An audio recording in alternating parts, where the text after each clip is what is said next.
भक्त हैं और श्री विशाखा जी के अवतार हैं। कौन के अवतार? विशाखा। उत्कर्ष तिलक अरुदाम को भक्त इष्ट अति व्यास के उत्कर्ष। मैं कह रहा हूं आप कृपा कर, आप उनको बोलिए ना, वो चलें वापस ओरछा। ठीक है, शाम को दर्शन करने आएंगे राधा वल्लभ जी के, तो मैं आज्ञा कर दूंगा। आपकी बात ये अच्छी लगी, कभी जब भी आते रहा करेंगे वृंदावन, बाकी वो रहें ओरछा में, मैं आज्ञा कर दूंगा उनको। मधुकर शाह तो आनंदित हो गया, बोले ये काम बढ़िया हो गया, गुरु जी की आज्ञा वो टालेंगे नहीं। उस समय श्री हरिराम व्यास जी निधिवन राज में स्वामी श्री हरिदास जी के दर्शन करने गए थे। कितने सौभाग्यशाली श्री हरिराम व्यास जी, आपको दोनों आचार्यों का सुख प्राप्त हुआ, श्री स्वामी हरिदास जी का भी और हृदयवंश महाप्रभु का भी। स्वामी श्री हरिदास जी का दर्शन किया, कुंज बिहारी लाल जी के सामने बैठ के गाते, नाचते, उछलते, इतना आनंद करते। वृंदावन रहना उनके लिए सौभाग्य की बात थी, उसको आनंद निमग्न होके पालन करते थे। स्वामी जी को प्रणाम किया, बिहारी जी को प्रणाम किया, और जैसे ही वृंदावन से निधिवन से बाहर निकले, इतने में कोई दौड़ा दौड़ा आया और हरिराम व्यास जी से बोला, व्यास जी अब तो आपको वृंदावन छोड़ना पड़ेगा। व्यास जी बोले क्यों? फिर से हमारे घर वाले आए क्या? बोले नहीं, घर वाले नहीं आए। सैनिक आए हैं क्या? राजा के? बोले नहीं, सैनिक भी नहीं आए। तो स्वयं राजा आया है। व्यास जी बोले नहीं ले जा पाएगा, चेला तो हमारा ही है। बोले चेला आपका है, पर उसने आपके गुरुजी पकड़े हैं। वो हितरवंश महाप्रभु से जाकर के कह रहा है कि वे आपको आज्ञा करें कि आप वृंदावन से जाओ, और हमें तो सुनने में ऐसा आया है कि महाप्रभु जी ने हामी भर ली है कि वे शाम को आपको आज्ञा करेंगे कि कल सुबह तुम ओरछा चले जाओ। ये सुनते ही पछाड़ खा के गिर पड़े श्री हरिराम व्यास। वृंदावन की रज में लेटने लगे, वहां के वृक्षों को पकड़ पकड़ करके हृदय से लगाने लगे, बार बार कान पकड़ने लगे, क्षमा कर दो, मुझसे कोई अपराध हो गया, हे श्री वृंदावन आप मेरा त्याग क्यों कर रहे हैं? आप गुरुदेव से कहिए वो मुझे आज्ञा ना करें, मैं उनकी आज्ञा नहीं टाल पाऊंगा, पर मैं वृंदावन के बिना नहीं रह पाऊंगा। अब वृंदावन त्यागने की स्थिति में नहीं हूं, मेरे प्राण बसते हैं वृंदावन में। रुदन करने लगे, वृक्ष वल्लरियों को अपने हृदय से लगा लगा करके रोने लगे। अब कहने वाले तो बहुत कुछ कहते हैं कि ऐसा किया, पर ज्यादा कुछ नहीं, रुदन करने लगे और मुख पर काली पोतली, एक स्याही या कह लो काजल, पूरा डिबिया निकाल के हाथ में अपने मुख पर, माथे पर, नाक पर, गाल पर, मुख, पूरे मुंह पर काली पोत करके घूमने लगे। बोले वृंदावन त्यागने वाले का रूप यही होना चाहिए, मुझे वृंदावन से जाना पड़ रहा है। अभी तक गुरुदेव ने आज्ञा नहीं करी है कि वृंदावन छोड़ के जाओ, केवल किसी से पता चल गया है कि गुरुजी आज्ञा देने वाले हैं, तो ये हालत हो गई श्री हरिराम व्यास जी की।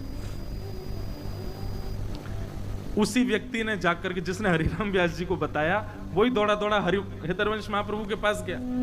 महाप्रभु जी व्यास जी को बचा लो। क्यों, क्या हुआ व्यास जी को? बोले उनको पता चल गया है कि आप आज्ञा करने वाले हैं वृंदावन त्यागने की, तब से वृक्ष वल्लरियों को हृदय से लगा करके खूब रो रहे हैं, ब्रज में लौट रहे हैं, मुख पर कालीत पोत करके घूम रहे हैं। हितरवंश महाप्रभु ने एक झरोके से देखा तो कुंज में श्री हरिराम व्यास जी, हाँ वृंदावन, श्री वृंदावन, प्यारो वृंदावन, मेरो वृंदावन, ऐसे करके रो रहे थे खूब जोर से। हितरवंश महाप्रभु ने कहा तुरंत मधुकर शाह को बुलाओ। मधुकर शाह कहीं अपना भोजन प्रसाद पा रहा था, राजा आया पूरी मंडली के साथ ले जाने के लिए। जैसे पता चला कि हितरवंश महाप्रभु ने बुलाया, तुरंत दौड़ करके गया, धन्यवाद प्रणाम, आज्ञा करें भगवान। बोले व्यास जी कहीं नहीं जाएंगे। बोले आपने सुबह आज्ञा की थी कि आप ले जा सकते हो। बोले हरिराम व्यास यदि वृंदावन में बस रहा होता तो मैं आज्ञा करता कि हरिराम व्यास को ले जाओ, पर अब स्थिति ये हो गई है कि वृंदावन हरिराम व्यास में बसता है, कैसे दूर करोगे? स्थिति तो देखो उनकी, वो वृंदावन के बगैर क्षण भर नहीं रह सकता, उसको कहां ले जाओगे? हमारी आज्ञा है आप वापस लौट जाओ, हरिराम व्यास को लेकर के नहीं जा सकते, प्राण निकल जाएंगे उनके वृंदावन से जाते ही। और मधुकर शाह वापस लौट गए वहीं से। बोले ये तो नहीं आए, अब तो क्या बताएं, अब उन्होंने ही मना कर दिया तो ये कैसे जाएंगे मेरे साथ। लेकिन मधुकर शाह वहां विचलित हो रहा था, वहां व्याकुल हो रहा था कि गुरुजी के बिना कैसे रहें ओरछा में। तब मधुकर शाह ने कहा एक बार और प्रयास करता हूं। तो अब की बार संतों की टोली भेजी, आप जाओ हरिराम व्यास जी को उठा लाओ, कैसे भी ले आओ वहां से वृंदावन से। हरिराम व्यास जी को लेने के लिए संत महापुरुष आए, बड़े बड़े तिलकधारी, सोटाधारी, मठाधारी सब आए। सबको देखा, बुंदेलखंड के सब संत आए, हरिराम व्यास जी सबका स्वागत, सब आए हरिराम व्यास जी के पास ही, सबकी व्यवस्था करी। संतों को तब बड़ा, अभी आगे चरित्र और सुनिएगा, इतना सम्मान करते संत महापुरुषों का, सबको बना बना के प्रसादी पवाते। संत बोले देखो व्यास जी, हम आपको ले जाने के लिए आए और इसी में आपकी भलाई है, आपके परिवार की भलाई है, पूरे बुंदेलखंड की भलाई है कि आप वापस चलो। हरिराम व्यास जी बोले ओहो, तो ये दर्शन वर्शन करने नहीं आए, ये मुझको ले जाने आए हैं। हरिराम व्यास जी बोले अब ऐसा कुछ करके दिखाना पड़ेगा जिससे इनको लगे कि मैं इनके काम का नहीं हूं। जो अपनों सुख चाहे हो तो मूर्ख बन के रहो। हरिराम व्यास जी बोले अब तो कुछ ऐसा करना पड़ेगा कि जिससे इनको ये लगे कि मैं इनके अब काम का नहीं रह गया, ये तभी छोड़ के जाएंगे मुझको। सोचो, वृंदावन बसने के लिए इतने इतने इतने षड्यंत्र कौन ने किए होंगे, वृंदावन से ले जावे के और वृंदावन रखवे के इतने उपाय कौन ने किए होंगे। हरिराम व्यास जी बोले रुको, सब संतों को समय बता दिया, हाँ भाई इतने बजे वहां चले जाया करो दर्शन करने, इतने बजे 2-3 दिन दर्शन करो फिर चलते हैं। सबको कहा राधा वल्लभ जी में प्रसादी पाओ, राजभोग की वहीं पे बढ़िया कड़िया वो सब रोटी मिलती है, खिचड़ी वादी सब, ठाकुर जी का अधरामृत सेवन करो। सब संतों से कहा आज वहीं प्रसादी पाओ। सब संत वहां प्रसादी पाने गए। हरिराम व्यास जी ऐसे समय पर पहुंचे कि प्रसादी पूरी हो गई और सब संत आदि सब अपनी पत्तल व्यवस्थित कर रहे थे। सब संतों को पंगत पवाने के बाद, भक्तों को देने के बाद में जो झाड़ू लगाने वाली मेहतरानी थी, झाड़ू लगाती थी, थोड़ा बहुत बचा हुआ जो पकौड़ी और कुछ कड़ी आदि थी वो उसको दे दी। वो अपना बाहर सिड्डी पर बैठ के पा रही थी। इतने में ही हरिराम व्यास जी आए। हरिराम व्यास जी जैसे आए तो संत सब पत्तल अपनी समेट रहे, सबने देखो हो व्यास जी आ गए। हरिराम व्यास जी ने आकर के सबसे कहा भैया एक पत्तल लो। बोले अब तो प्रसादी महापूर्ण है गई, अब ना बची प्रसादी। हरिराम व्यास जी बोले ओहो प्रसादी पूर्ण है गई। सब संत बोले आज तो व्यास जी आप भूखे रह गए। बोले नहीं नहीं मेरी व्यवस्था है गई। बोले कहाँ है गई? तुरंत आप बाहर गए और झाड़ू लगाने वाली मेहतरानी लेके बैठी बात से बोले ला दे दे या मुंह को खवाए थे। अब सब संत बोले राम राम राम राम, झाड़ू लगाने वाली मेहतरानी के हाथ से प्रसाद मांग रहे हैं। अब वो पीछे हटे, व्यास जी छुपियो मत। अरे तू कहां भाग रही है, यहाँ पे दे, हाथ में दे प्रसाद दे। उसने जैसी कड़ी पकौड़ी हाथ में पधराई, तुरंत पा गए। संत बोले भ्रष्ट हो गया जी, हमारे किसी काम का नहीं है अब। आहा, व्यास मिठाई विप्र की तामे लागे आग, वृंदावन के स्वपच की झूठन खाए माग। अरे भैया बड़े बड़े सेठन की बड़े बड़ी जगह की मिठाई मिले उनमें आग लगे, लेकिन वृंदावन को तो कोई स्वपच भी हो, वृंदावन में कोई जाति को भी हो, बाकी झूठन भी मांग के पाए लो भैया। वृंदावन में रहो तो ऐसे रहो।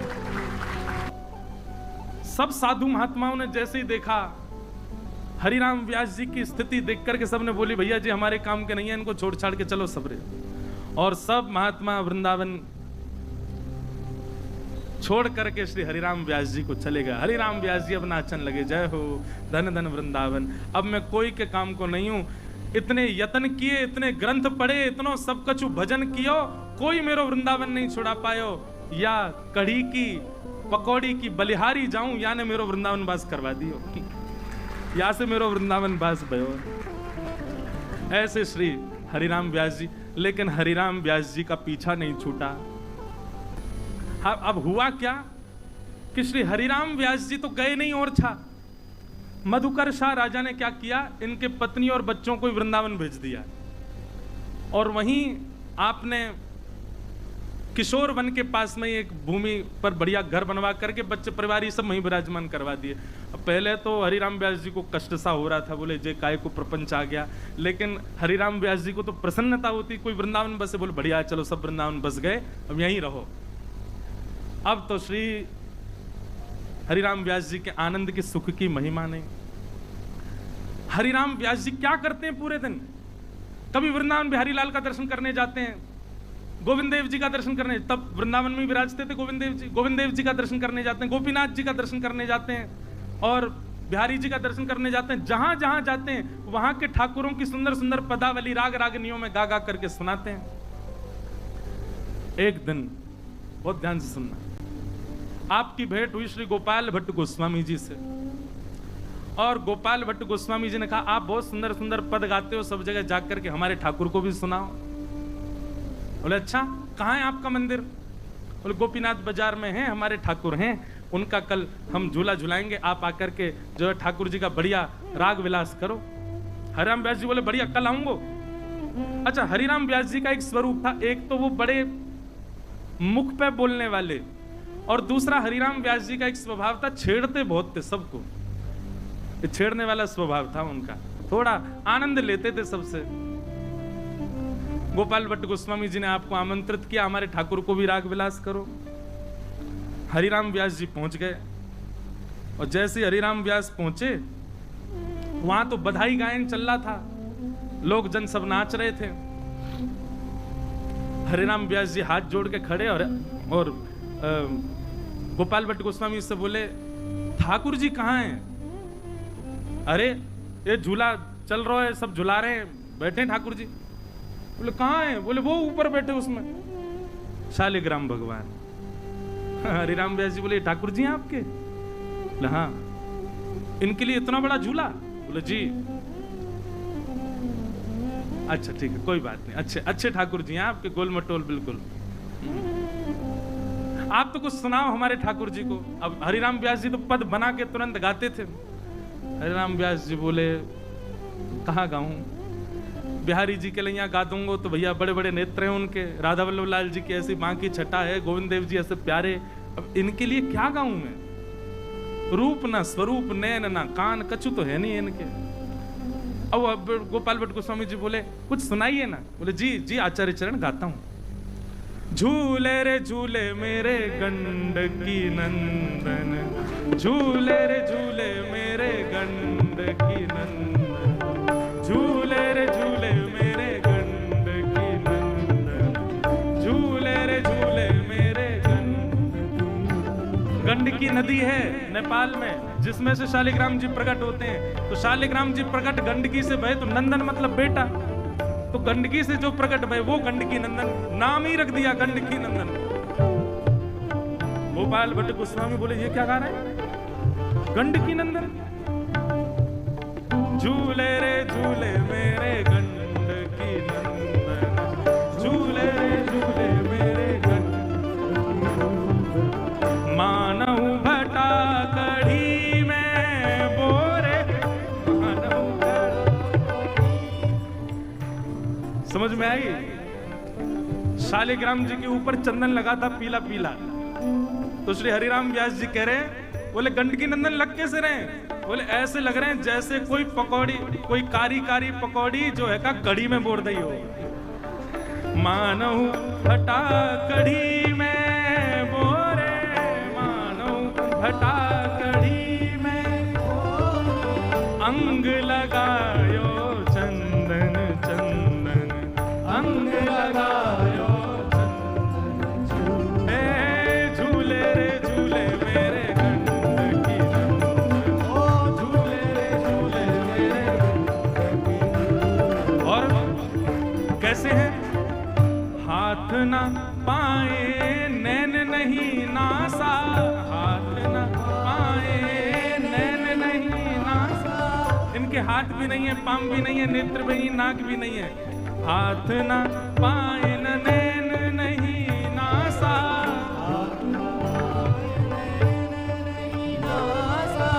ध्यान करत कछु होत आनंदन, ध्यान करत कछु होत आनंदन। हरिराम व्यास जी बोले बिहारी जी को देख के नेत्र बंद करो तो चित्त में स्वरूप आ जाता है, उनका ध्यान कर लो। राधा वल्लभ जी, अब इनका क्या ध्यान करूं मैं? इनके आंख नाक कान कुछ है ही नहीं है इनके। जालंधर और वृंदावल्लभ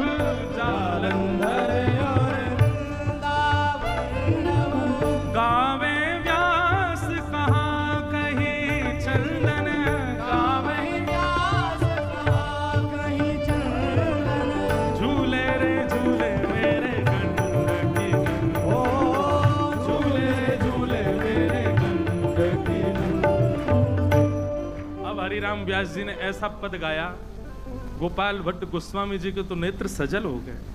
बोले इससे बढ़िया तो गाते ही नहीं आप, हैं? ये कोई तरीका है? आप क्या बोल रहे हो? हैं? मानो भटा कड़ी में बोरो।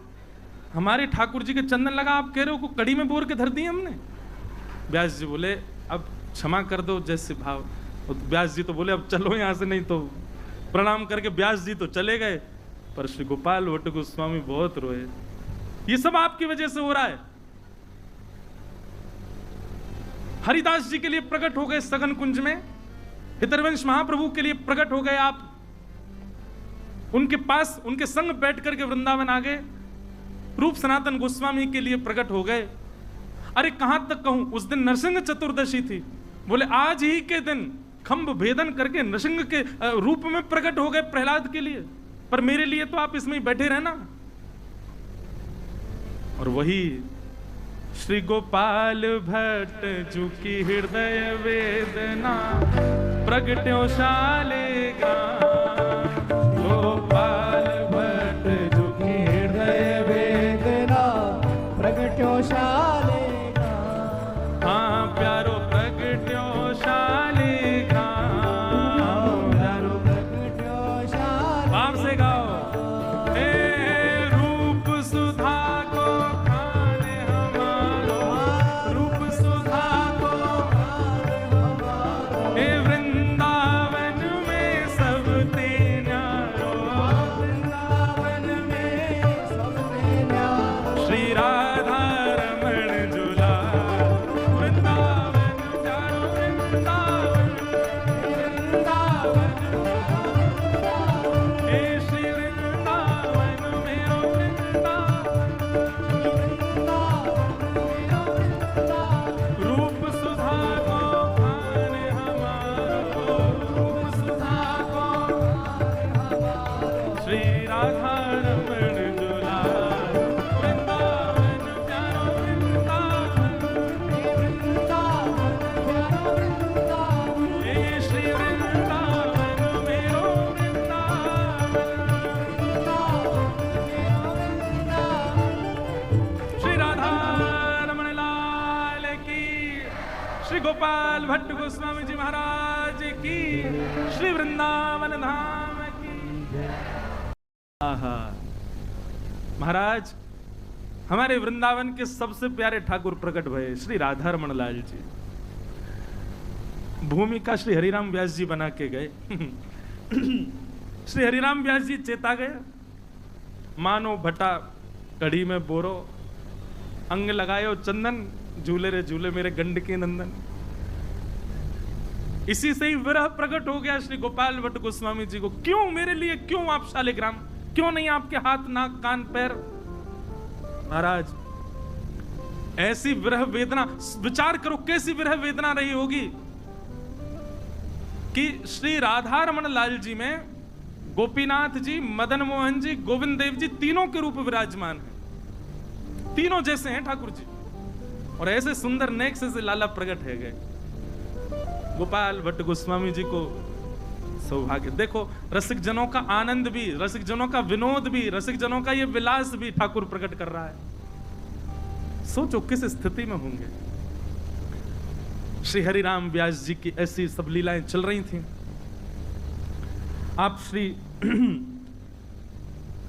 4 दिन बाद आपको पता चला, अब तो पूरे वृंदावन में हल्ला मच गया, गोपाल भट्ट के लाल जी प्रकट है गए, श्री गोपाल भट्ट जी के लाल जी प्रकट है गए। जैसे हरिराम व्यास जी के कान में ये बात पड़ी, बोले कहा सुनना है भैया? बोले कहा? बोले गोपाल भट्ट जी के लाल जी प्रकट है। मतलब उनके तो लाल जी हैं वही गंड की नंदन। बोले नहीं नहीं नहीं नहीं नहीं, श्री गोपाल भट्ट जी के नरसिंह चतुर्दशी के अगले दिन बुद्ध पूर्णिमा के दिन उनके शालिग्राम में से श्री ठाकुर जी प्रकट हो गए। हरिराम व्यास जी बोले सच में? बोले अरे मैं तो पद सुना के आया था उनको, मैं ही तो गा के आया था, नाक नहीं, हाथ नहीं, कान नहीं, पैर नहीं। हरिराम व्यास जी दर्शन करने गए और श्री राधा रमण जी का दर्शन करके हरिराम व्यास जी को विरह हो गया। जय जय हरिदास जी के लिए आ गए, हितरवंश महाप्रभु के लिए आ गए, रूप सनातन के लिए आ गए। मेरे लिए, मुझसे क्या अपराध बना? मेरे लिए क्यों नहीं आ रहे आप? मैं भी तो गाता हूं आपका यश, मैं भी तो बचता हूं आपका। अब तो बस हरिराम व्यास जी की यही रट लगी कि मेरे लिए भी आओ, मेरे लिए भी आओ। अब तो वो जिस भी मंदिर में जाते टेढ़ी नजर से देखते ठाकुर जी को, अच्छा यहाँ पे देख कैसे लाड़ लड़ा रहे हैं हरिदास जी, और मुझसे लाड़ नहीं चाहिए आपको, इतना यश गाया, परिवार वरिवार सब छोड़ छाड़ करके वृंदावन यश इतना गाया, अरे मैंने अपनी सब पदवी वदवी सब जमुना जी में विसर्जित कर दी, इतना नहीं कर सकते, मेरे लिए भी आ जाओ, बिहारी जी जैसे राधा वल्लभ जी मेरे लिए भी प्रकट हो जाओ। बस अब तो एक ही रट लगी कि मेरे लिए ठाकुर जी आओ, मेरे लिए ठाकुर जी आओ, मेरे लिए ठाकुर जी आओ। एक दिन आप भी रुदन करते करते सो गए, मेरे लिए कब आएंगे यार। तभी स्वप्न में श्री जी प्रकट हो गए, किशोरी जी प्रकट हो, और किशोरी जी प्रकट होके बोले, विशाखा क्यों रुदन कर रही हो। आपने कहा आप सबके लिए प्रकट हो गए, सबके यहां आ गई, सेवा करा रही हैं ठाकुर जी, और आप मुझसे कहां अपराध बनो है, मेरे पास क्यों नहीं आ रही हैं। अरे तू धैर्य रख, तू चिंता मत कर, देख तेरे काजे भी आ रही हूं। बोले कहां आओगी, कैसे आओगी। तब किशोरी जी ने स्वप्न दे करके कहा कि किशोर वन जहां आप विराजते हो वहीं एक स्थान बताया, एक लता गुल्म बताई, बोले वहां सुबह जाना, 14 हाथ नीचे गड्ढा करना, और सुनो सबके लिए तो हम एक एक रूप में प्रकट भये हैं, पर तुम्हारे लिए तो जुगल प्रकट होंगे, जुगल प्रकट होंगे। और किशोरी जी की आज्ञा मान करके ब्रह्म मुहूर्त में स्नान करके आप गए और उस स्थान पर 14 हाथ नीचे गड्ढा किया, और जैसे ही महाराज वहां खोदते खोदते रज को निकाला है, जुगल किशोर को लाड़ लड़ायो, नवल कुंज ही मान, जुगल किशोर को लाड़ लड़ायो, नवल कुंज ही मान। कुंजनी कुंजन की रज धारे, कुंजनी कुंजन की रज धारे, कुंजनी कुंजन की रज धारे, कुंजनी कुंजन की रज धारे, ओ हरि व्यास युगल यश गाय, वृंदावन प्यारो वृंदावन, वृंदावन प्यारो वृंदावन, हे श्री वृंदावन मेरो वृंदावन, कुंजनी कुंजन की रज धारे, कुंजनी कुंजन की रज धारे, ओ हरि व्यास युगल यश गाय, वृंदावन प्यारो वृंदावन, हे श्री वृंदावन मेरो वृंदावन। बोलो जुगल किशोर लाल की। हमारे वृंदावन के सप्त निधियों में श्री जुगल किशोर जी हैं जो जुगल प्रकट हुए, किशोरी जी सहित प्रकट हुए। बाकी तो बिहारी जी, राधा वल्लभ जी, राधा रमण जी सब किशोरी जी सहित ही हैं, एक ही रूप में दोनों हैं, परंतु जुगल रूप धारण करके, अलग अलग रूप धारण करके तो हमारे केवल जुगल किशोर जी प्रकट भये। आहा, अब जैसे सब जगह बधाई गब रही थी, ऐसे ही बधाई गबन लगी कहां, श्री किशोर वन में। अब तो स्वामी श्री हरदास जी महाराज, श्री हितरवंश महाप्रभु, गोपाल भट्ट गोस्वामी, रूप सनातन गोस्वामी सब आए, और सब ने आ करके जैसे सबन ने बधाई लई व्यास जी से, ऐसी सबन ने बधाई दी है आज व्यास जी को। व्यास जी के हृदय में अति आनंद भर रहा है, खूब आनंद, खूब उत्साह में भरे भये। अब आगे कई प्रसंग व्यास जी के लीला चरित्र के आते हैं। एक बार की बात है, कोई रेशमी वस्त्र दे करके गयो हरिराम व्यास जी को, और व्यास जी से कह के गयो, व्यास जी जुगल किशोर जी को पाग पहना दियो या कि बना करके। हरिराम व्यास जी बोले हाँ भैया ठीक है, कल पहनाऊंगा। दूसरे दिन सेवा में गए, और सेवा में जाकर के महाराज जैसे ही पाग धरान लगे, अब ठाकुर जी तो खेल हैं, सेवकन के संग अर्चकन के संग आनंद करें लाल जी। कभी कहीं से पाग उधर जाए, कभी कहीं से फिसल जाए, कभी कछु गिर जाए, करते करते महाराज श्रृंगार से राजभोग तक के समय निकल गया, और ठाकुर जी की भी पाग ही नहीं बंधी है। हरिराम व्यास जी थोड़े थे तो विशाखा जी है ना, गुस्सा आ जाता उनको, अधूरी पागी छो धरो रहे यार, ना तैयार है रो। हाँ तो कहिए चल आरती कर दूं। ऐसी आरती कर दी जुगल किशोर जी की। बोले हम में तैयारी ना है रो, सवेरे तो लग रहा हूं। और बाहर आए और बाहर आकर के अपने पठन पाठन में लग गए। दर्शनार्थी आए, मन ही मन विचार कर रहे थे हरिराम व्यास जी, अरे दर्शनार्थी आ रहे हैं, कहा कहेंगे बताओ पाग ऐसी लटकी सी छोड़े आयो मैं तो। लेकिन दूसरी बारी मन में विचार कर, अच्छा है भली तभी पता चलेगी लाला को, जब सब आके कहेंगे अरे लाल जी की पाग गिरी जा रही है, मैं कह दूंगा पहने ही ना रहो, गिर दे माने ना है। दर्शनार्थी गए, जुगल किशोर जी का दर्शन किया, दर्शन करके बाहर आए और बाहर आकर के व्यास जी के पास बैठ करके बोले व्यास जी आज तो जुगल किशोर जी ने क्या पाग पहन रखी है, ऐसी सुंदर पाग पहनी है। हरिराम व्यास जी बोले दारी के व्यंग कसरो दिखे हैं, आनंद ले रहा हूं मोते। अरे नहीं व्यास जी, मैं तो नित्य दर्शन कर भी आऊं, कभी कैसी पाग, कभी आज की पाग तो अद्भुत है, आज की पाग तो बड़ी मनोहारिणी। अब वो तो ऐसो कह के चलो गयो, बोले बता व्यंग कस के गयो मुंह पर, चल उन्हें ठीक तो कर आऊं। जैसे ही आप श्री उठ करके गए और जुगल किशोर जी के मंदिर में प्रवेश किया, आहा तभी क्या देखते हैं, ऐसी सुंदर पाग धारण करी है आज, ऐसी जुगल किशोर जी ने पहले कभी धारण नहीं करी जैसी आज धारण करके बैठे हैं, ऐसी सुंदर पाग धारण करके बैठे। अब यहाँ दो भाव हमें हमारे रसिक जन कहें कि पहलो भाव कि ठाकुर जी की सेवा अधूरी छोड़ गए तो ठाकुर जी ने बेचारे ने खुद ही पाग बांध ली अपने, कि व्यास जी नाराज है चलेंगे खुद ही बांध ली। पर हमारी रस चर्चा में तो ये सब स्वीकार नहीं है, लाला इतनो आलसी स्वयं श्रृंगार ना करे। जैसे ही देखी कि महाराज ठाकुर जी की पाग अधूरी छूट गई है, व्यास जी बाहर जाके बैठे तो जुगल है ना, किशोरी जी बगल में खड़ी है, तो किशोरी जी ने अपने हाथ से पाग पहनाई है। जब ठाकुर जी की पाग बांध दी किशोरी जी ने, तो कैसे लग रहे हैं ठाकुर जी, सोन जूही की बनी पगिया और चमेली को गुच्छा रहे हो जुखन्यारो, द्वेदल फूल कदम्ब के कुल कुल है, सेवती को जामा घुंघरारो घूम घुमारो, नव तुलसी पटुका घन श्याम, इजार गुलाब नवेली को न्यारो, फूलन हार विचित्र बनो, देखो कैसो सवारो है प्यारी ने प्यारो, देखो कैसो सवारो है प्यारी ने प्यारो। ऐसा सुंदर श्रृंगार श्री ठाकुर जी को किया किशोरी जी ने।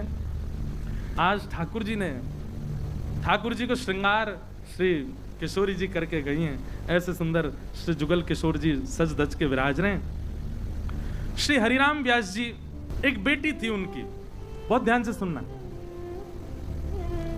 तो महाराज जी बेटी के ब्याह का जब प्रसंग आया तो हरिराम व्यास जी ने अपनी बेटी से क्या कहा, अरे लाली तू काय को प्रपंचन में पड़ रही है, वृंदावन वास मिल गयो, यहीं भजन कर आनंद कर, कहा ब्याह करेगी।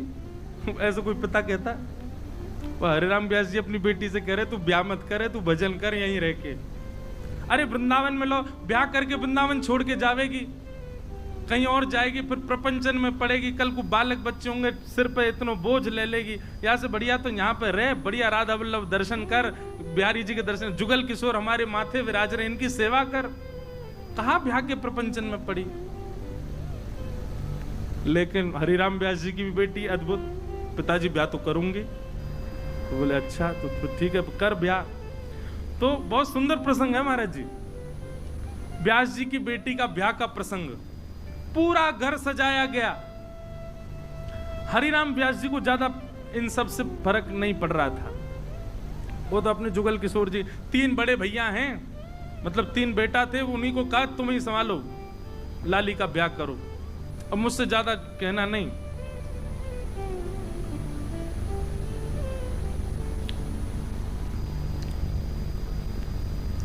व्यास जी की वाणी बड़ी अटपटी है कहीं कहीं, और बड़ी बड़ी सरस भी है। तो घर के लोगों ने सब जगह निमंत्रण भेजे। अब ओरछा के राजा के राजगुरु हैं, और कितने राजाओं के राजगुरु, तो बड़े बड़े राजा आए थे, स्वयं ओरछा के राजा मधुकर शाह भी आए थे, बुंदेलखंड के जो भी रियासतें थी वहां के राजा, राजकुमारियां, रानियां, बड़े बड़े हाथी घोड़ा सब आए थे वृंदावन। हरिराम व्यास जी की लाली का ब्याह है, बहुत ध्यान से सुनना। इन सबको निमंत्रित किया व्यास जी के पुत्र ने, पर हरिराम व्यास जी से कहा आप भी निमंत्रण दिया, तो हरिराम व्यास जी तो गए केवल चंदन तिलक फोटा वारे सब संतन को क्या है भैया, लाली को ब्याह है, सब आ जाइयो प्रसाद पाइयो। संत जन आए। अब हरिराम व्यास जी तो जुगल किशोर जी की सेवा कर रहे थे, उनके घर के लोगों ने क्या किया, संतों को ऐसी पंगत में बैठा दिया और सामान्य सी ठंडी सी सब्जियां और ऐसी रूखी सी पूरी वूरी सब उनको परोस दें और परोस के महाराज पाओ। हरिराम व्यास जी सेवा में लगे थे। हरिराम व्यास जी सेवा से निवृत्त होकर के आए, पता चली संत जन पधारे।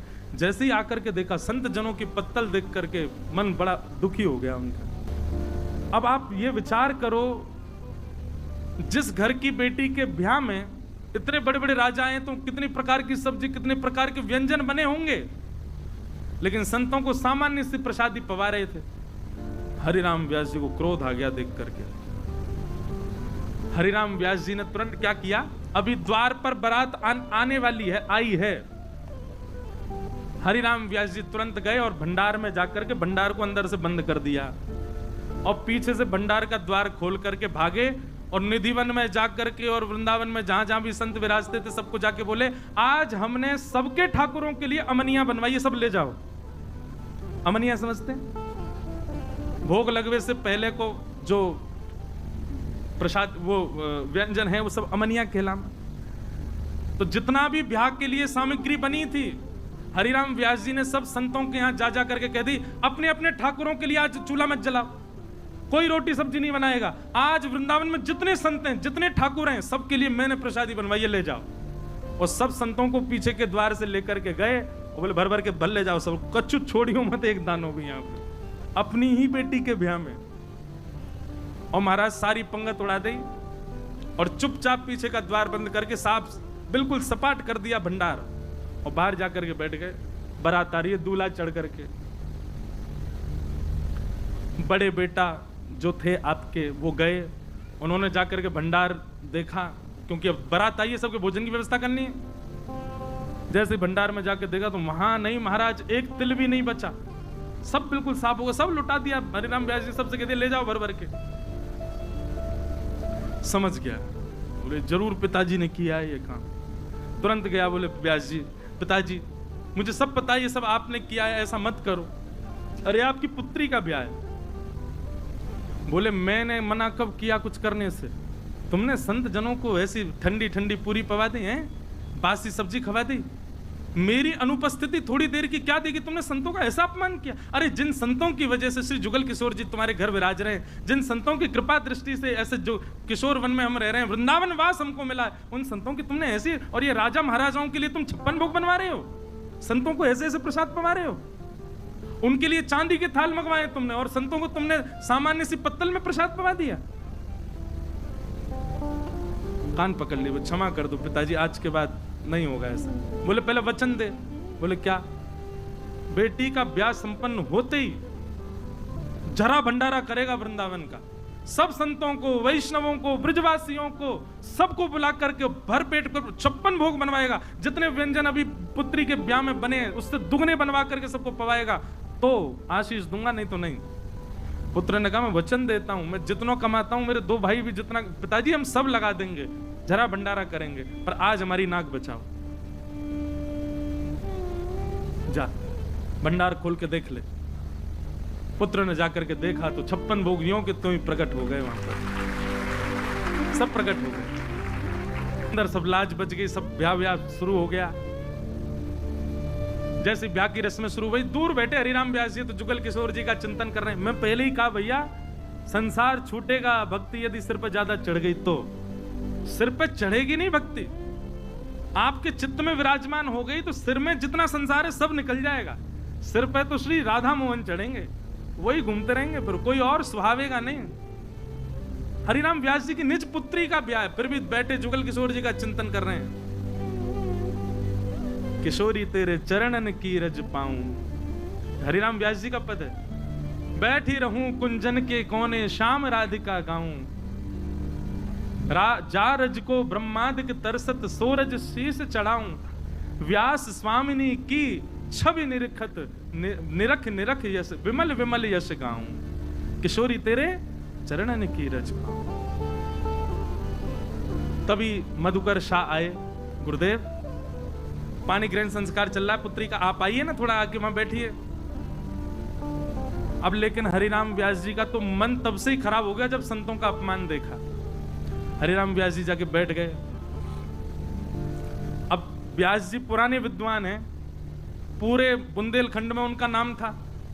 अब बुंदेलखंड के पंडित जी आए थे, सब पूजा पाठ कराने वाले, सबने आकर अरे अरे व्यास जी आइए आइए विराज, कुछ सुनाइए ना, मंत्र मंत्र सुनाइए बढ़िया, कुछ संस्कृत में स्तोत्र सुनाइए बढ़िया। पहले व्यास जी का यही नियम था, वो संस्कृत में ही बोलते थे, धड़ाधड़ सबको हराते थे। अब पंडितों ने जाकर के कहा कुछ बोलो ना। हरिराम व्यास जी को तो सुहा ही नहीं रहा था कुछ, बोले बोलूं? बोले हाँ बोलो। पक्का बोलूं? बोले हाँ बोलो। हरिराम व्यास जी बोले मरे वे जिन मेरे घर गणेश पुजवायो। बोले इन सबरे ब्राह्मणन की मृत्यु हो जाएगी जिनने मेरे घर पे आके कलश पूजन आदि और ये सब ब्याह करा रखा है। ब्राह्मण सब बोले क्या बोल रहे हैं व्यास जी? बोले हाँ यही होगा। अरे ऐसे क्यों बोलते हैं, आपकी पुत्री का ब्याह है। हरिराम व्यास जी के नेत्र सजल हो गए। बोले जे पदार्थ संतन के काजे ते सारे सक्तनी ने खवायो। जो संतों को पवाना चाहिए था, सुंदर सुंदर व्यंजन, ये इन सबको पवाने के लिए हैं?